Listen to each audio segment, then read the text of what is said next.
Every community needs a local voice. For the city of Buffalo, and as far as the signal will carry, that's WUFO. Always keeping our community engaged and informed on what's going on. Heading up 1080 AM and Power 96.5 on the FM side is Sheila Brown.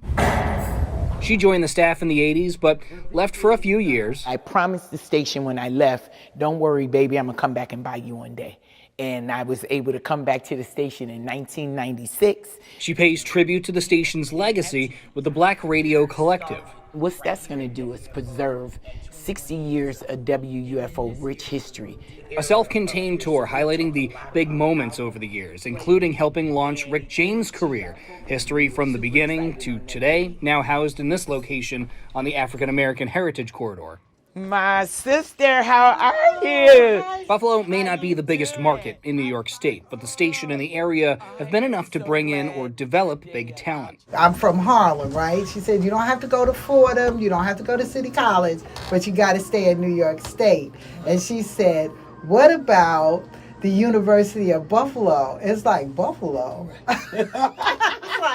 That's how broadcasters like Gail Wells have thrived in communities like these. I found out that my favorite DJ, the #1 DJ in New York City, was from Buffalo, New York, and that's all I needed to know. And while the radio waves aren't quite what they used to be, You go to the radio, you would listen to Malcolm X, you would hear Martin Luther King. You know, radio was the way that we used Twitter. Yes.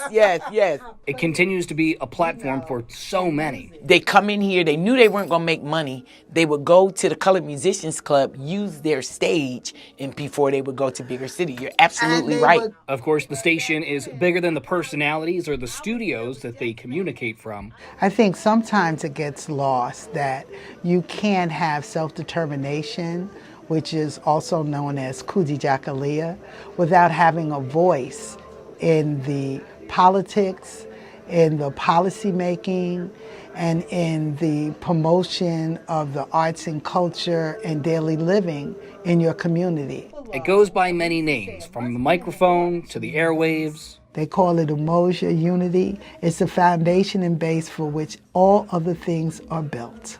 In Buffalo, Kevin Hayes, We are still making history today, Sheila. Spectrum News.